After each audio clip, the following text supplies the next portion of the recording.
I was born on a refueling station called Nexus Gate, a rusted orbital platform suspended above the gray-green clouds of Ord Mantell, and I learned before I could properly walk that space was not empty.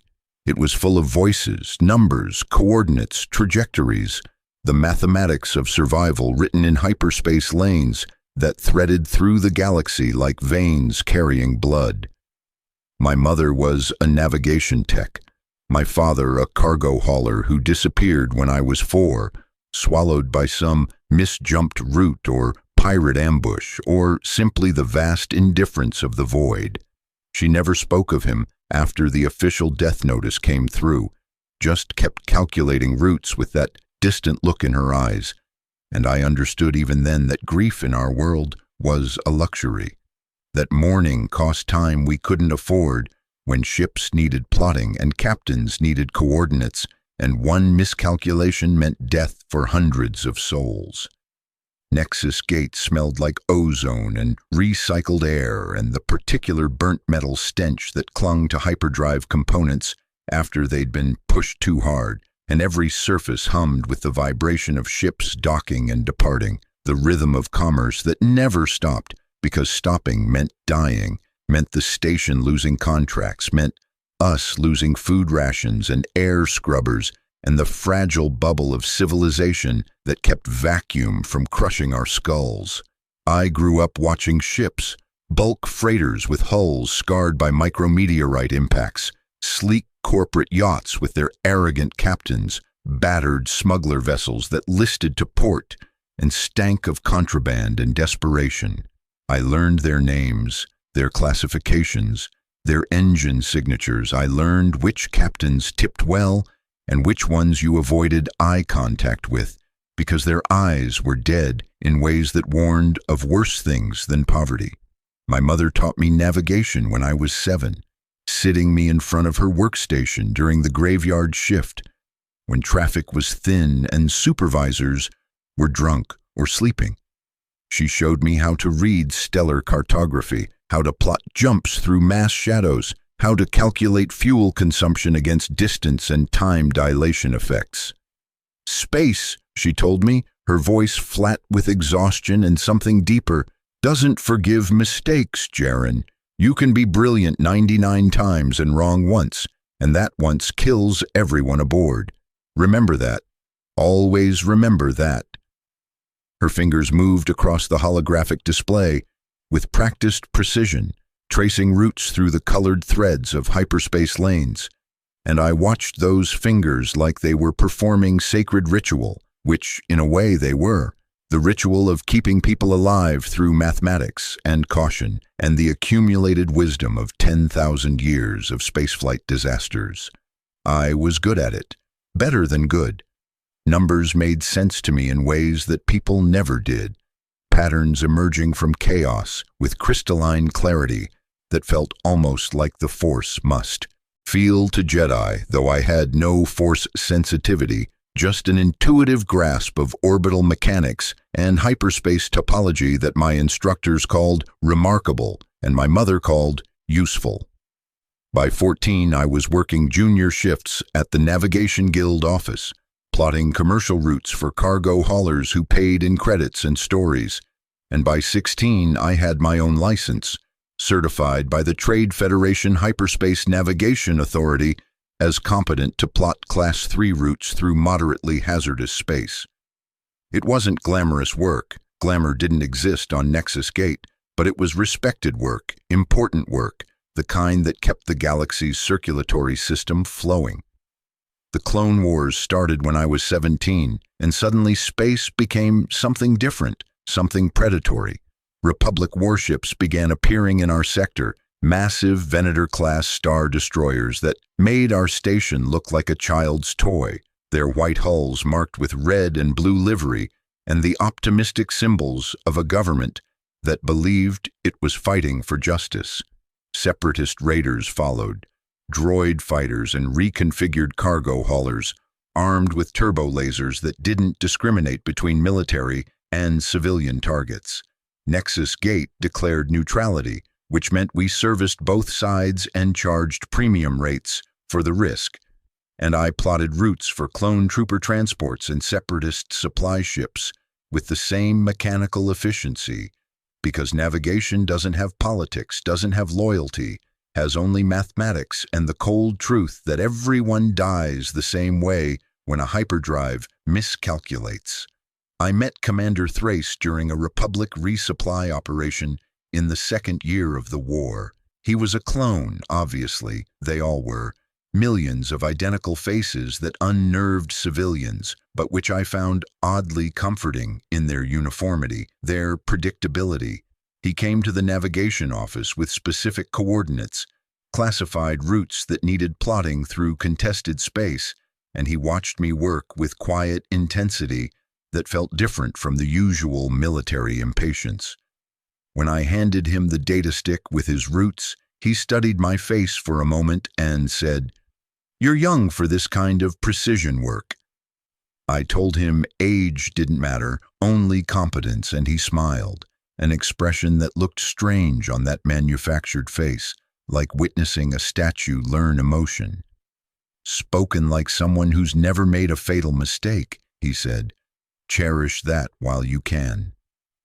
I thought about that comment for weeks afterward, turning it over in my mind during long shifts, plotting routes for ships I'd never board, wondering what mistakes haunted a man designed in a laboratory to be a perfect soldier. The clones fascinated me in ways I couldn't articulate.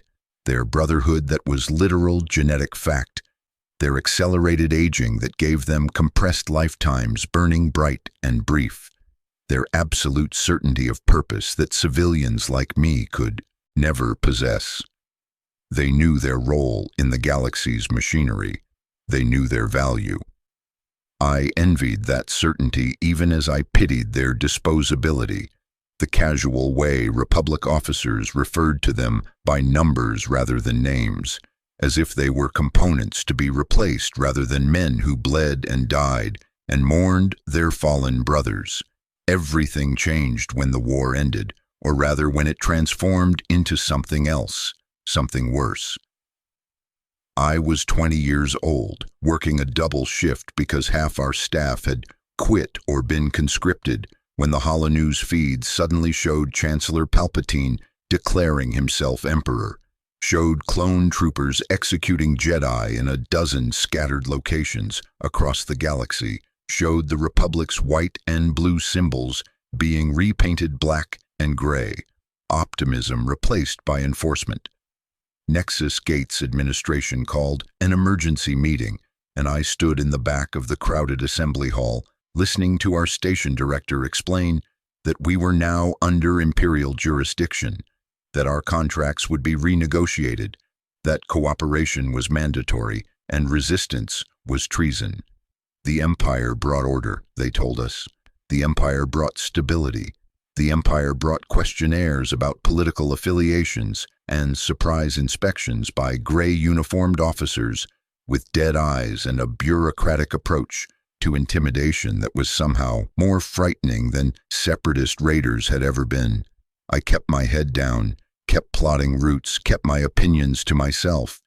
Survival instincts that my mother had taught me along with navigation algorithms.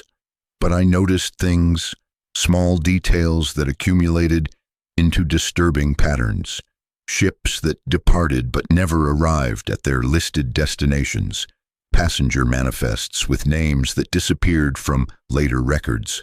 Cargo containers marked with Imperial seals that were loaded in secret during graveyard shifts when civilian eyes were supposed to be elsewhere. I started keeping private logs, encrypted files buried in navigation archives where auditors wouldn't think to look. I told myself it was just professional curiosity, just an analyst's instinct to document anomalies, but I knew even then that I was collecting evidence of something I didn't fully understand, something that made my instincts scream warnings in the same pitch my mother's voice had used when teaching me about fatal miscalculations. The Empire was using our station as a routing hub for operations that weren't listed in official manifests, operations that involved star destroyers appearing in systems that had no strategic value, operations that resulted in planets going dark on the communications network without explanation. I was 23 when they assigned me to the Sector Command Navigation Division, a promotion that came with better pay and worse nightmares. My new office was on an actual star destroyer, the Inexorable, a Victory class that served as Admiral Ven's mobile headquarters for Anthos. Sector operations and my new responsibilities included plotting military hyperspace jumps for fleet actions, coordinating multi-ship formations, calculating mass shadow interference for planetary bombardments. The work was technically challenging in ways that would have excited me 5 years earlier, but now every calculation came with the knowledge that my precision was being used to subjugate populations, that my roots were carrying stormtroopers to suppress rebellions and interrogation droids to extract confessions, and occasionally massive weapons that turned defiant cities into radioactive craters. Admiral Ven was a career officer, mid-50s, competent in the bureaucratic sense but uninspired tactically, the kind of man who'd risen through peacetime ranks by not making mistakes rather than by achieving victories. He treated me with distant professional courtesy, neither friendly nor hostile, and I existed in his awareness the way a good hyperdrive exists, noticed only when malfunctioning. I preferred it that way. Invisibility felt like safety on a star destroyer, where Lord Vader himself occasionally made inspections, where ISB agents moved through crew spaces like sharks testing for weakness, where ambition was rewarded and failure was terminal in the most literal sense. The Inexorable's bridge smelled different from Nexus Gate, less like ozone and recycled desperation, more like polished durasteel and the particular chemical tang of military-grade cleaning agents that couldn't quite mask the underlying scent of fear. Officers moved with rigid precision, voices clipped and formal, everyone performing their role in the Empire's grand machinery with the understanding that human error was punished more severely than enemy action. I learned to recognize the subtle signs of panic, the slight tremor in a lieutenant's hands when reporting navigation data to the admiral, the way communications officers would pause fractionally before relaying bad news, the collective tension that rippled through the bridge crew when Imperial Center sent priority-coded transmissions that might contain promotions or execution orders with equal probability. My workstation was in the navigation pit, starboard side, surrounded by stellar cartography displays and hyperspace calculation terminals that represented the most sophisticated navigation equipment I'd ever touched. I could plot routes that civilian navigators couldn't conceive of, micro jumps through debris fields, combat insertions that dropped us from hyperspace directly into firing range, emergency evacuations that violated every safety protocol in the handbook, but which saved ships when ambushes went wrong. I was good at my job. I took pride in that competence even as I hated what that competence enabled. Every perfect calculation, every flawless jump, every time I saved Imperial ships from navigation hazards, I was participating in a system I morally opposed, and the rationalization that I was just a navigator, just following orders, just trying to survive, felt more hollow each day. The sector we patrolled, Anthos Sector, 17 systems clustered around the major trade route called the Nexus Passage, was strategically insignificant to the Empire's grand campaigns, but locally vital for commerce and resources. Ord Mantell sat at the sector's edge, my home station a tiny point of light in the vast darkness, and sometimes during night watch, when the bridge was quiet, I'd pull up long-range scans and stare at Nexus Gate's identifier beacon and remember my mother's hands moving across navigation displays. Remember Commander Thrace's warning about fatal mistakes. Remember the person I'd been before I became complicit in subjugation through excellence. I was 26 when I first heard rumors about the rebellion, not the scattered resistance cells that Imperial intelligence routinely crushed, but an actual organized alliance attempting coordinated military operations against the Empire. The rumors came through hyperspace communications intercepts, through dockworker gossip during supply stops, through the nervous way senior officers discussed terrorist activity with emphasis that suggested the terrorists were winning more often than official reports admitted. The destruction of the Death Star at Yavin became known through whispered conversations in crew quarters, through the sudden increase in Star Destroyer deployments, through the way Admiral Venn began reviewing our sector's defensive positions with intensity that suggested he expected attack. I wanted the rebellion to win. That was the private truth I couldn't speak aloud even in my encrypted logs, the thought that would have gotten me executed if ISB telepaths existed and could crack open my skull. I wanted the Empire to fall. I wanted Palpatine dead and Vader destroyed, and the entire authoritarian apparatus dismantled and scattered to the void it deserved. But I was a navigator on a Star Destroyer, complicit by position and circumstance, and my wanting meant nothing measured against the reality that I woke each day and plotted routes that extended Imperial control, and went to sleep each night knowing I'd enabled fresh horrors through my competence. The contradiction was corrosive, eating at my conscience like acid, and I started making small mistakes, nothing catastrophic, just tiny imprecisions in non-critical calculations, rounding errors that cost the Empire extra fuel or added minutes to arrival times, petty sabotage that achieved nothing except easing my guilt fractionally, letting me tell myself that I was resisting in the only way available to someone whose entire value was precision. I knew it was pathetic. I knew it was cowardice masquerading as defiance. I did it anyway because the alternative was accepting that I was simply an Imperial tool, simply another component in the machine that crushed freedom across the galaxy.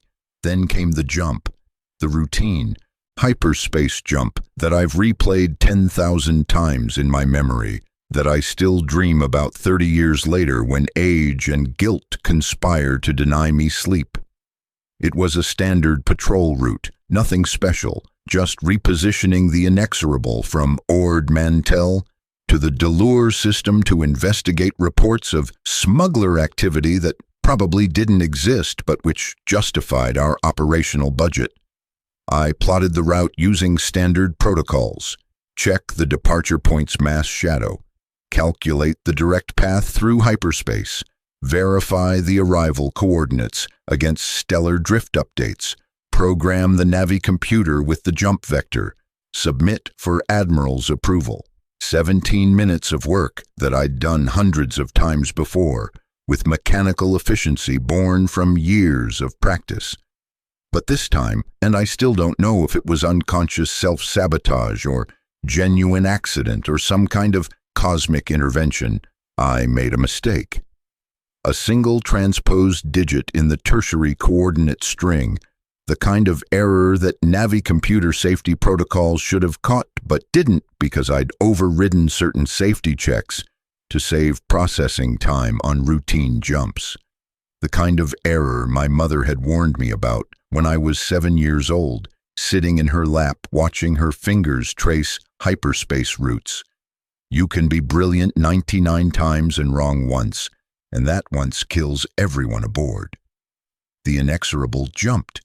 Hyperspace enveloped us in that familiar stretching sensation as reality twisted around choral equations and ancient mathematical truths about space-time topology. Standard jump duration was supposed to be 47 minutes. We were in hyperspace for 6 hours. When we emerged, when I felt the characteristic lurch of reversion to real space and watched the navigation displays resolve from hyperspace abstraction to normal stellar cartography, my first reaction was confusion because nothing matched the arrival coordinates I'd programmed. We weren't in the Delure system. We weren't in any system I immediately recognized. We were floating in deep space between star systems, surrounded by the kind of empty darkness that most hyperspace routes were specifically plotted to avoid because there was nothing out here except radiation and the slow erosion of hope. Then the emergency klaxons started screaming because the sensor operators had detected something impossible. We'd emerged inside a debris field, not natural asteroid scatter, but wreckage, massive pieces of destroyed starships tumbling through the void in trajectories that spoke of recent violence, and not just any ships. As the sensor data resolved and I watched the tactical displays populate with identification tags, I felt my stomach drop into regions normally occupied by my intestines because I recognized the ship signatures, recognized the hull configurations, recognized the imperial markings on hull fragments the size of buildings. We'd jumped into the aftermath of a battle, a massacre, a graveyard of star destroyers. There were 3 of them, had been 3 of them, before something had torn them apart with firepower that shouldn't have been possible. The Subjugator, the Enforcer, the Immutable, all Victory-class star destroyers like the Inexorable, all assigned to neighboring sectors, all now reduced to kilometer-long sections of superstructure and smaller debris clouds that had been crew members and stormtroopers and officers and navigation techs just like me, all dead in the cold mathematics of explosive decompression and turbo-laser impacts and whatever catastrophic weapons had cracked open their reactors. Admiral Ven's voice cut through the bridge chaos with parade ground authority. Navigation, report. Where in the name of the Emperor are we? And I sat there at my workstation staring at coordinates that didn't make sense, at stellar positions that suggested we'd traveled perpendicular to our intended route, jumped sideways through hyperspace in a direction that shouldn't have been physically possible, and I couldn't find my voice to respond because I was too busy calculating backward, reconstructing what my error had done, understanding with horrible clarity that I'd accidentally plotted a course through a hyperspace anomaly that had redirected us approximately 800 light-years spinward of our intended destination and deposited us in the immediate aftermath of whatever battle had killed 3 Imperial warships. Navigation! Ven's voice had escalated to barely controlled rage. I want answers now. I forced words through my constricted throat. Coordinate error, sir. We've jumped to sector TC-877, approximately 800 light-years off course. Cause unknown. Investigating. Which was a lie. I knew the cause. Knew my transposed digit had threaded us through some gravitational anomaly or hyperspace current that even veteran navigators avoided because charting them was more dangerous than ignoring them. But admitting to navigation error in this moment felt like signing my own execution order, and survival instinct overrode honesty. The bridge had gone silent except for the ambient hum of systems and the distant klaxon warnings about debris proximity.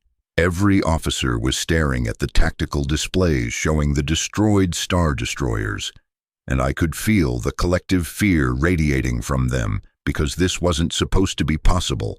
Imperial star destroyers weren't supposed to die in groups, weren't supposed to be overcome by any force in the galaxy, except perhaps Lord Vader's personal displeasure. The rebellion didn't have firepower like this. Pirates didn't have coordination like this. So, what had done it? Sensors answered that question 30 seconds later when they detected the station. A massive orbital platform hanging in the debris field, like a predator among corpses, its hull configuration unlike anything in Imperial or Rebel databases, its energy signature suggesting active weapons batteries that could slag our shields in minutes if it chose to fire, and docked to that station, visible on our long-range optical scanners, were ships, dozens of ships, hundreds perhaps, a fleet composition that combined Rebel signatures with unaffiliated designs and configurations that suggested this wasn't the rebellion at all. This was something else, something new, some kind of coalition or alliance that had achieved what galactic history said was impossible. Unity among the Empire's scattered enemies. Admiral Venn had gone pale, which on his already colorless complexion made him look like a corpse attempting command. Communications, get me Imperial Center, priority Alpha transmission. We need... He stopped because the communications officer was frantically working his console with the body language of someone whose equipment had stopped cooperating. Sir, communications array is... Something's jamming us. We can't transmit beyond local space. Helm, reverse course. Get us back to Imperial space immediately. The helmsman's response came with the hollow tone of a man delivering his own death sentence. Hyperdrive is offline, Admiral. Engineering reports cascade failures in the motivator systems. They're saying it looks like hyperspace feedback damage, like we jumped through something that wasn't supposed to be jumpable. And that's when I understood what I'd done. Not just the navigation error, not just the coordinate transposition, but the deeper consequence. My mistake had damaged our hyperdrive, had stranded the inexorable in deep space hundreds of light years from support, in the immediate aftermath of a battle that had destroyed 3 Imperial warships, in visual range of whatever force had won that battle. My error hadn't killed everyone aboard, not yet. But it had made their deaths inevitable unless the impossible happened, and we survived what came next. The station was moving, sublights burning blue-white as it maneuvered toward us with deliberate purpose, and Admiral Venn was giving orders with escalating desperation. Charge weapons, prepare for combat, route all power to forward shields, launch TIE fighters, get the hyperdrive online at any cost. The bridge crew responded with professional efficiency, undermined by the knowledge that we were alone and damaged and facing an unknown enemy that had already demonstrated capacity to kill star destroyers. I sat at my navigation station running damage assessments and probability calculations, and every simulation came back with the same answer. 0% survival probability if combat occurred, 15% if we somehow repaired the hyperdrive before attack, 30% if we surrendered and hoped for mercy from an enemy that had just killed thousands of Imperial personnel. The mathematics of our situation were brutally clear, and I'd created this mathematics through a single transposed digit, through the kind of mistake my mother had warned against, through the fatal error that Commander Thrace had prophetically mentioned years ago. The comm system suddenly crackled with an incoming transmission, not Imperial encryption, not Rebel protocols, something else entirely. A voice emerged from the static, human-sounding but with harmonics that suggested electronic enhancement. Imperial vessel inexorable. This is Nexus Command. You have entered restricted space without authorization. Power down your weapons and prepare for boarding, or you will be destroyed. You have 3 minutes to comply. Nexus Command. The name hit me like physical impact because I knew that name, knew the implications, knew what it meant that someone had named a secret military installation after the hyperspace junction concept, after the navigational term for a critical convergence point that controlled access to multiple routes. This wasn't a random pirate station. This was infrastructure. This was organization. This was planning that extended beyond simple rebellion into something that looked like nation-building. Admiral Venn's face had progressed from pale to red with indignation that only privileged Imperial officers could muster when confronted with insubordination. We are an Imperial warship operating under the authority of Emperor Palpatine. You will stand down immediately or face destruction. Which was absurdly empty threat given our situation, given the destroyed star destroyers floating around us like grave markers. But Venn was committed to Imperial protocol, even when protocol had become suicidal. The response came after a pause that felt calculated for psychological effect. "Admiral, your ship is damaged and isolated. We have no interest in adding your crew to the casualties already suffered today. Power down and you will be treated according to military convention. Refuse and we will treat you as hostile combatants. 2 minutes, 30 seconds. I made a decision in that moment that I'd been approaching for 6 years without admitting it, a decision that my mother would have called treason, and Commander Thrace might have called honor depending on which side of the Clone Wars he'd ultimately supported. I stood from my navigation console, my legs surprisingly steady despite the adrenaline flooding my system, and I said in a voice that carried across the silent bridge, "Admiral, I respectfully recommend surrender. We cannot win this engagement and the enemy is offering terms. Continued resistance serves no strategic purpose." Every face on the bridge turned toward me with expressions ranging from shock to fury to something that might have been relief, and Admiral Ven's eyes focused on me with the kind of intensity that usually preceded executions. "Navigation Officer Kestel, you are relieved of duty for cowardice. Security, escort him to the brig." But before the security officers could move, before the situation could crystallize into my arrest, the tactical officer interrupted with voice pitched high with stress, "Sir, they're launching fighters, dozens of them, mixed types, some rebel signatures, some unknown, weapons hot, closing fast." The choice had been made for us, I realized. We'd wasted too much time on posturing and now combat was inevitable and I'd killed everyone aboard through my navigation error and the Admiral's pride. But then the communications officer spoke again, reading from his console with confusion evident. "Sir, message from Nexus Command. They're saying the fighters are escort, not attack. They're saying they're sending boarding shuttles and they expect cooperation.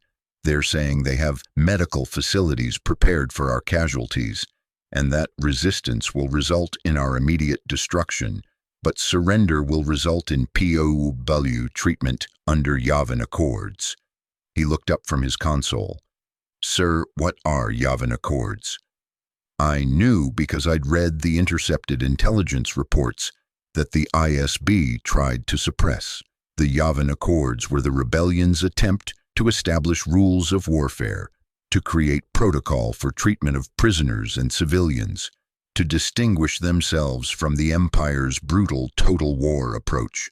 The Empire officially ignored the Accords because recognizing them would mean recognizing the rebellion as legitimate military force rather than terrorist organization. But if Nexus Command was citing them, it meant this force considered itself bound by military ethics that the Empire rejected. Admiral Ven stood frozen in that moment of impossible choice, and I watched him war with decades of Imperial conditioning, watched him calculate the equations of honor versus survival, watched him realize that dying for the Emperor achieved nothing but death.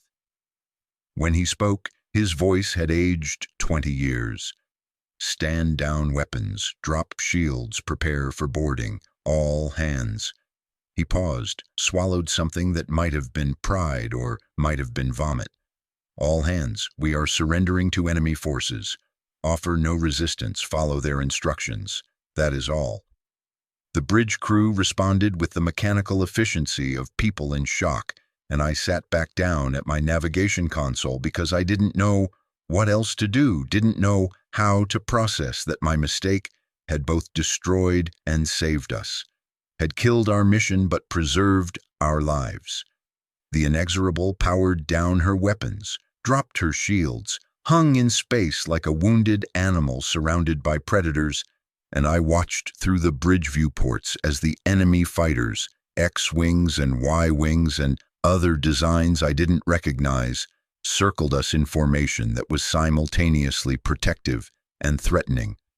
The boarding shuttles came 30 minutes later, bulky cargo vessels that docked at our main airlocks, and disgorged teams of soldiers who weren't quite Rebel Alliance standard, mixed equipment, mixed uniforms, mixed species, moving with professional military discipline that suggested proper training rather than guerrilla improvisation. They secured the bridge without violence, disarming officers who'd already placed their weapons on the deck, and their commander, a Celestin woman with colonel's insignia that didn't match any military I recognized, surveyed the bridge with expression that combined wariness and something that looked like pity. "I am Colonel Neri Val, Nexus Defense Force," she announced in accented basic. "You are now prisoners of the Free Sectors Alliance. You will be treated according to military convention and interstellar law. Cooperate and you will not be harmed. Resist and you will be restrained. Medical personnel are available for injuries. Which of you is the ship's commander?" Admiral Venn stepped forward with the rigid dignity of someone who'd accepted defeat but refused to be humiliated by it. "I am Admiral Torvin Venn, commanding officer of the Inexorable. I surrender this vessel under protest and demand immediate communication with Imperial authorities." Colonel Val nodded with professional courtesy that felt genuine rather than performed. "Your protest is noted. Communications will be provided once we've secured the situation and verified your crew's cooperation. In the meantime, please order your personnel to remain at their stations while my teams conduct security sweeps." She turned to address the entire bridge. "To be absolutely clear, we are not your enemies by choice. We are defenders of systems that rejected Imperial occupation. We did not seek today's battle. Your 3-star destroyers attacked our installation without provocation or warning. We responded with force necessary to protect our citizens. You stumbled into the aftermath. We gain nothing from your deaths and considerable complications from your presence, so we are choosing mercy over expedience. I suggest you respect that choice." Her words settled over the bridge like physical weight, and I found myself reevaluating everything I thought I understood about the rebellion, about Imperial enemies, about the simple narrative that the Empire represented order and its opponents represented chaos. These weren't terrorists, these weren't pirates. These were organized military forces defending territory they claimed as sovereign, engaging in warfare with rules and protocol and even medical ethics. They were what the Republic had been before it transformed into Empire, what the Empire claimed to be but had never actually been. Over the following hours, as Nexus Defense Force personnel processed the Inexorable's crew and began damage assessments and established detention procedures that were surprisingly non-threatening, I learned about the Free Sectors Alliance through overhead conversations and questions asked to guards who were more forthcoming than Imperial security would ever have been. The Alliance was a coalition of 17 systems in this region of space, systems that had declared independence from the Empire after Yavin, systems that had pooled resources and military assets to defend against inevitable Imperial retaliation, systems that had been organizing in secret for years and had finally revealed themselves by destroying a 3-destroyer task force that had been sent to crush them. 17 systems, not a rebellion cell, not a guerrilla movement, an actual secession, an actual attempt to recreate the Republic on smaller scale, an actual working government that had military forces and civilian infrastructure and diplomatic protocols. The Empire had kept this quiet through information control, had prevented news of the free sectors from spreading to other systems that might consider similar independence, had presumably been planning major military operations to retake the region before the Death Star was destroyed, and Imperial resources had to be redirected to more critical threats.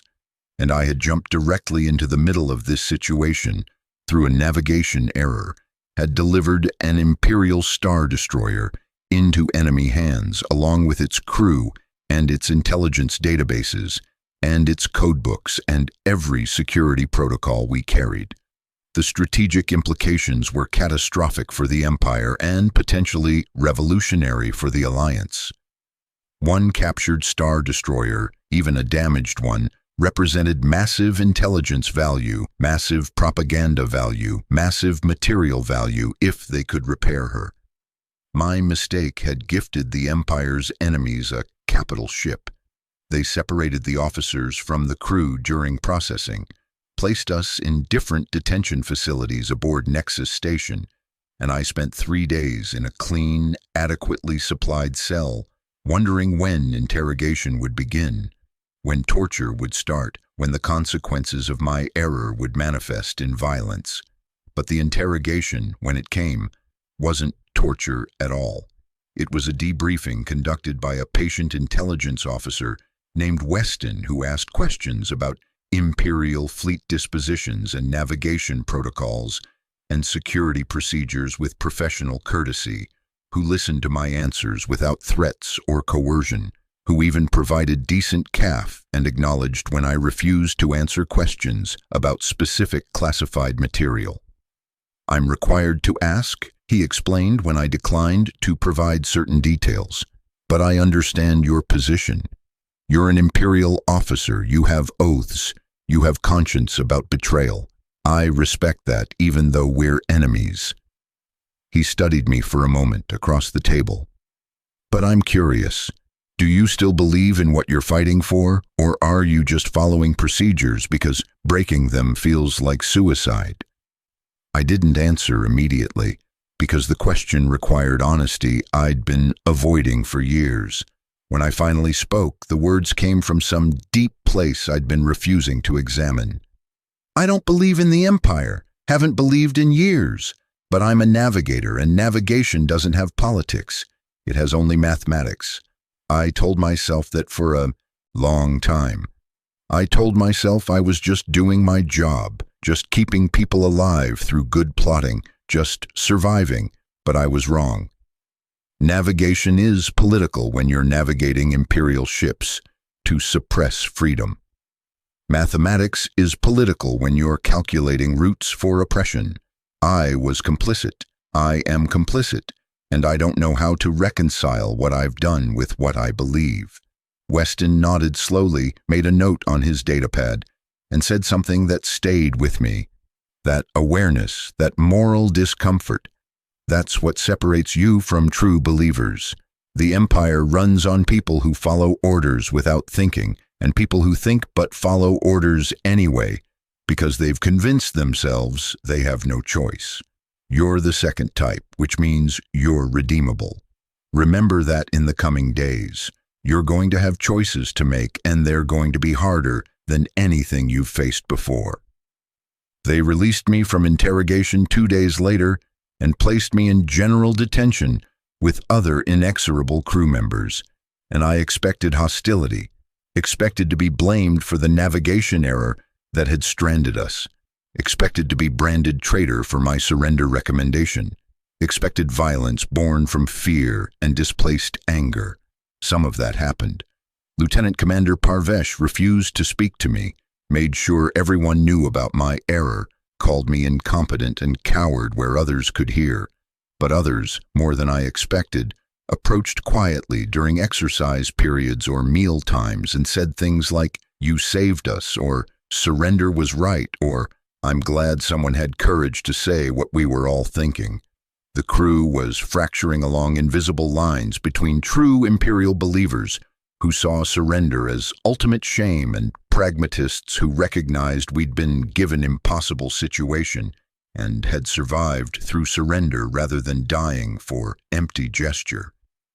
The fracture mirrored the larger galaxy's division, I realized.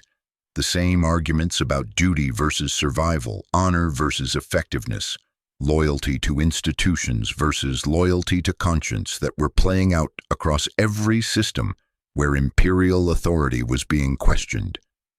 Admiral Venn killed himself 3 weeks into our detention.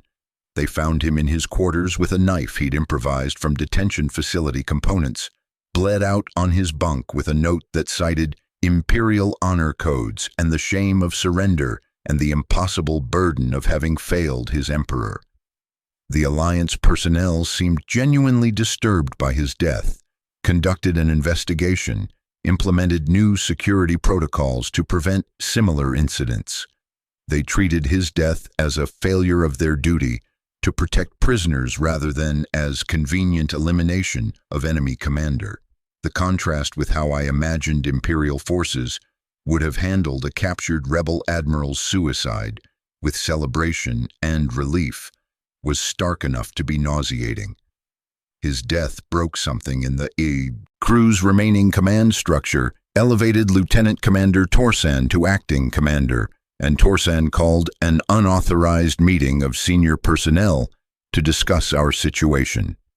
We gathered in one of the common areas, 20 officers and senior enlisted, speaking in whispers despite the Alliance guards standing at distant observation points, who probably didn't care what we discussed as long as we didn't plan escapes or violence. Torsan spoke with the exhausted authority of someone who'd never wanted command. Admiral Ven's death changes nothing about our strategic situation. We are prisoners of an enemy force 800 light-years from Imperial space aboard a station that Imperial command doesn't know exists. The inexorable is being salvaged for parts. I've seen the work crews through the viewports. Our chances of rescue are effectively zero. Our chances of escape are similar. We have 3 options. Rot here hoping for prisoner exchange that may never come, attempt futile escape and die in the process. Or, he paused, meeting each officer's eyes in turn.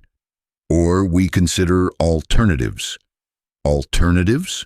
Someone, I didn't see who, spoke with voice pitched between outrage and hope. You mean defection? You mean treason? I mean survival, Torsan said flatly. I mean acknowledging that we have information the Alliance wants, navigation data, tactical intelligence, technical specifications, and we have skills they need. I mean recognizing that the empire we served transformed from republic into tyranny, and that perhaps, there are worse things than admitting we were wrong. He looked directly at me when he continued. Navigation Officer Kestel's error brought us here, but that error may have been the most fortunate accident of our lives. We've seen how the Alliance operates. We've seen their medical facilities, their treatment of prisoners, their attempts at legitimate government. They're not perfect, but they're not the terrorists the Empire claims. They're trying to build something better than what we were enforcing. The debate that followed was fierce and painful, and honest in ways that Imperial military culture normally suppressed. Some officers argued absolute loyalty to the Empire regardless of personal reservations. Others argued pragmatic defection as survival strategy. Still others, including me, when I finally found voice, argued moral defection based on conscience and the recognition that we'd been serving evil through our competence. We didn't reach consensus that night, didn't resolve the fundamental question of where loyalty belongs when the institution you serve has betrayed its own principles. But we acknowledged the question's legitimacy, which felt like progress in itself. Over the following months, I made my choice through a series of small decisions that accumulated into transformation. I accepted when the Alliance offered technical consultation work, plotting navigation routes for their defense. Fleet, teaching their navigators advanced techniques, helping them understand Imperial military procedures. I told myself initially that I was just staying occupied, just maintaining professional skills, just cooperating to improve detention conditions. But I knew even then that I was defecting in incremental steps, that each piece of information I provided was active betrayal rather than passive compliance, that I was choosing sides in a war I'd tried to stay neutral in through supposed mathematical objectivity. The final step came 10 months after our capture, when Colonel Val called me to her office for what she termed serious conversation about your future. I expected interrogation or perhaps formal recruitment offer, but what she provided instead was a datapad showing intelligence reports, from Imperial space, reports that mentioned increased Imperial military operations in our original sector, reports that specifically mentioned reprisal operations against Anthos sector insurgent sympathizers and raids on Nexus Gate Station, resulting in mass arrests and security restructuring. "You're home," she said quietly. "We received this through intelligence channels 3 days ago. The Empire is cleaning up security vulnerabilities in the region, and they're starting with infrastructure personnel who might have rebel sympathies. Navigation Guild members are particular targets because of their system knowledge and their potential to provide route data to Alliance forces." I stared at the datapad, feeling something cold and terrible crystallize in my chest. "My mother, she's still on Nexus Gate. She's a senior navigation tech. They would have arrested her." "We don't know her status specifically, but based on the pattern, yes, arrest is probable. Detention or execution depending on what the ISB believes about her loyalties." Val let that settle before continuing. "I'm showing you this because you need to understand that your bridge to Imperial space has burned. Even if prisoner exchange happens, even if the Empire offers to take you back, you'd be returning to ISB investigation at minimum, execution at worst, because your navigation error delivered a Star Destroyer to us, and someone has to be blamed for that intelligence compromise. You're not going home, Jaren. Home doesn't exist for you anymore." She was right, and I'd known she was right for months without admitting it. Had known from the moment we'd surrendered that my Imperial life had ended, regardless of what came after. The Empire doesn't forgive failure, doesn't accept accidents, requires someone to blame when disasters occur. My navigation error had strategic consequences, which meant I had become liability to be eliminated, rather than asset to be recovered. "What are you offering?"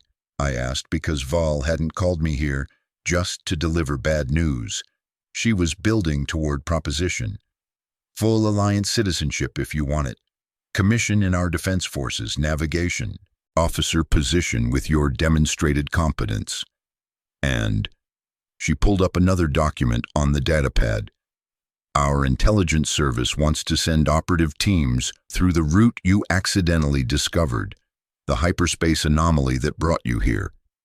They want to use it for covert insertion into Imperial space, for operations that wouldn't be possible through standard routes. You'd be helping us strike at the Empire that killed your mother and destroyed your home, and treats human beings as disposable components in their oppression machinery. You'd be fighting back. Actually fighting back instead of just surviving." The offer hung between us like physical object, tangible and heavy with implications. Accepting meant final irrevocable defection, meant active warfare against the Empire I'd served for a decade, meant becoming everything Imperial propaganda claimed rebel terrorists were. Refusing meant remaining prisoner indefinitely, meant passive neutrality that achieved nothing, meant accepting that my mother's probable death would go unanswered. I thought about my mother teaching me navigation when I was 7 years old, her tired voice explaining how one mistake kills everyone aboard. I thought about Commander Thrace warning me to cherish not having made fatal mistakes. I thought about Admiral Ven's suicide and his note about honor and the reality that honor divorced from morality is just another word for loyalty to oppressors. I thought about the 6 years I'd spent telling myself that navigation had no politics while I calculated routes for Star Destroyers to suppress freedom. "I accept," I said, and felt something fundamental shift inside my chest, some weight I'd carried since the Clone Wars ended, the weight of complicity, of moral compromise, of participating in evil through excellent technical performance, begin to lift. The next 5 years redefined everything I understood about who I was and what I was capable of. The Alliance commissioned me as lieutenant, not equivalent to my Imperial rank, but appropriate for someone still proving themselves. and assigned me to their Covert Operations Navigation Unit, small team of specialists who plotted routes through hyperspace anomalies and uncharted lanes and hostile space where standard navigation would be suicide. We mapped the route my error had discovered, found that it was stable enough for regular use if you knew the exact approach vectors, turned it into strategic asset that allowed Alliance insertion teams to reach systems the Empire thought were secure. I taught navigation to recruits who'd learned piloting from pirates or smugglers but who needed military-grade route plotting skills. I planned operations that sabotaged Imperial supply lines through precision hyperspace interdiction. I calculated micro-jumps that allowed Alliance frigates to ambush Star Destroyers by appearing inside their engagement range before Imperial sensors could provide warning. Every calculation, every perfect route, every flawless jump. I was participating in a system I morally supported now, weaponizing my competence against oppression rather than for it, and the difference felt like breathing clean air after years in toxic atmosphere. The Free Sectors Alliance grew during those years, added systems that seceded from the Empire, coordinated more closely with the wider Rebel Alliance while maintaining their own governmental autonomy, began to look less like temporary resistance movement and more like nascent nation that might survive if the Empire could be defeated. I watched my accidental navigation errors' consequences ripple outward through history. The captured Inexorable became their training vessel for personnel learning Imperial ship systems. The intelligence we'd provided enabled successful operations across multiple sectors. The route I'd discovered became critical logistics line for their military operations. One mistake, one transposed digit, had changed an entire sector's trajectory through galactic history. The Empire had lost strategic position in this region because of my error. Thousands of Imperial personnel had defected or been captured because my mistake stranded them. The Alliance had gained resources and intelligence and territory because I'd jumped incorrectly. The consequences cascaded beyond any possibility of calculation, beyond any navigation plot I could chart, beyond anything I could have imagined that day when I'd transposed a single coordinate and sent us into the void. I learned about my mother's fate 3 years after my defection through intelligence reports that the Alliance acquired from captured Imperial databases. She'd been arrested during the ISB's Nexus Gate purge, held for 6 months during investigation into whether she'd deliberately trained her son to sabotage Imperial operations, then released without charges when investigators concluded I was incompetent rather than traitorous. But the investigation had destroyed her reputation, cost her security clearance, ended her navigation career. She'd died 2 years later in an industrial accident aboard Nexus Gate, her name listed in casualty reports without ceremony or acknowledgement of her decades of service, keeping people alive through mathematics and caution. I grieved for her in the quiet way that soldiers learn to grieve, in moments stolen between operations, in the understanding that her death was one among billions that the Empire's machinery had crushed. I told myself she would have understood my defection eventually, would have recognized that survival without conscience isn't survival at all, would have seen that I was finally using my navigation skills for something beyond enabling oppression. I don't know if that was true. I needed it to be true. The war turned at Endor, the Emperor killed, Vader destroyed, the second Death Star reduced to expanding debris field, the Empire's invincibility revealed as propaganda that reality had shattered. News reached our sector through hyperwave relays and Alliance communications networks, and I watched hardened soldiers weep with relief and joy and disbelieving hope that maybe the nightmare was actually ending. The Free Sectors Alliance declared formal independence that week, sent diplomatic representatives to the new republic that formed from the rebellion's victory, began the difficult work of transitioning from wartime resistance to peacetime governance. I was 35 years old when the war ended, older than my mother had been when my father disappeared, marked by experiences that had transformed me from neutral technician to active combatant to someone who understood that there's no such thing as neutral positions in conflicts between freedom and oppression. I continued working navigation for the Alliance, then the Free Sectors government, for another decade, training the next generation of navigators, occasionally consulting on route plotting for New Republic forces, hunting Imperial remnants, gradually transitioning from military service to civilian teaching. I returned to Nexus Gate once, 20 years after my defection, when the station had been rebuilt and renamed and transformed into commercial hub rather than Imperial refueling depot.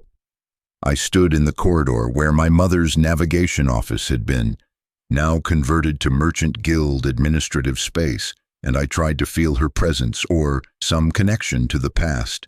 But there was nothing except clean walls and efficient lighting and the ambient hum of ships docking and departing. The station had forgotten her, had forgotten all of us who'd lived and worked and died there, had moved forward into whatever future was being built from the Empire's ruins. But I haven't forgotten. I remember her hands moving across navigation displays, teaching me that one mistake kills everyone aboard. I remember Commander Thrace's warning about cherishing the absence of fatal mistakes. I remember Admiral Ven's suicide note about impossible honor. I remember Colonel Vale offering me citizenship and purpose when both had been stripped away. I remember the first time I plotted a route for Alliance forces, knowing that my calculation was resistance rather than oppression. And I remember the jump, the routine hyperspace jump that changed an entire sector, that cascaded through history in ways that no navigator could have plotted, that transformed from my worst mistake into accidental act of rebellion that served freedom through pure chance. The coordinates are burned into my memory. 877-443-12 by 600-4 and redo 8 NMP6 by 0.443, except I'd transposed the tertiary string to hour by 434, and that 0.009 difference had redirected us 800 light years and changed everything. I teach navigation now at the Nexus Academy, training civilian pilots and merchant navigators in the mathematics of keeping people alive through good plotting. I tell my students my mother's lesson: you can be brilliant 99 times and wrong once, and that once kills everyone aboard. But I also tell them what I learned through my error, that sometimes mistakes reveal routes you never knew existed, that accidents can cascade into revolutions, that the mathematics of history are more complex than any hyperspace calculation, and that moral navigation, choosing which destinations deserve your excellent plotting, matters more than technical perfection in service of evil. The sector is free now, 17 systems governing themselves, trading openly, building civilian futures rather than military nightmares. The route I discovered accidentally is now officially charted as Kestel's Passage, named not for the route itself, but for the journey it represented. From complicity to conscience, from navigation without morality to navigation in service of freedom.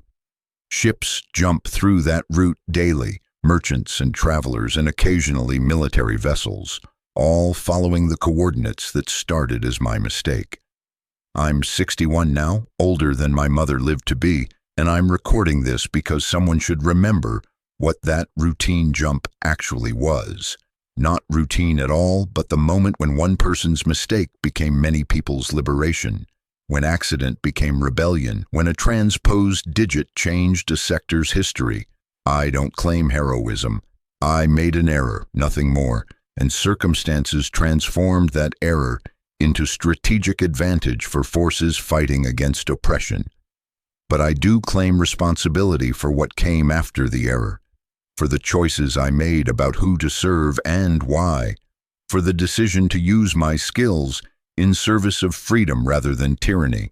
Navigation has politics after all. It always did. I just had to jump 800 light years off course to learn it. The truth. I was 26 years old when I transposed a single digit and accidentally delivered an Imperial Star Destroyer into rebel hands through a hyperspace jump that shouldn't have been possible. The Empire called it catastrophic navigation failure. The Alliance called it providence. I call it the moment I stopped lying to myself about neutrality and started choosing sides in a war between freedom and oppression. My mother taught me that one mistake kills everyone aboard, but she never taught me that some mistakes save lives by destroying what should have been destroyed, that accidents can be more moral than precision in service of evil. I spent 6 years calculating perfect routes for Star Destroyers suppressing freedom, and then one imperfect calculation freed me and everyone aboard to make better choices about who we'd serve and why. The sector is free now because I failed perfectly that day, and I've spent 35 years since learning that navigation without conscience is just mathematics enabling horror, that the most important route calculation isn't the jump coordinates but the destination you're willing to plot toward. I was an Imperial navigator who made a mistake that changed everything. I became an Alliance officer who learned that sometimes the wrong route leads to the right destination. That's my truth. That's what the routine jump actually meant. Transformation disguised as error. Rebellion encoded in a transposed digit. Freedom found 800 light years off course in the dark, between stars where no empire could follow.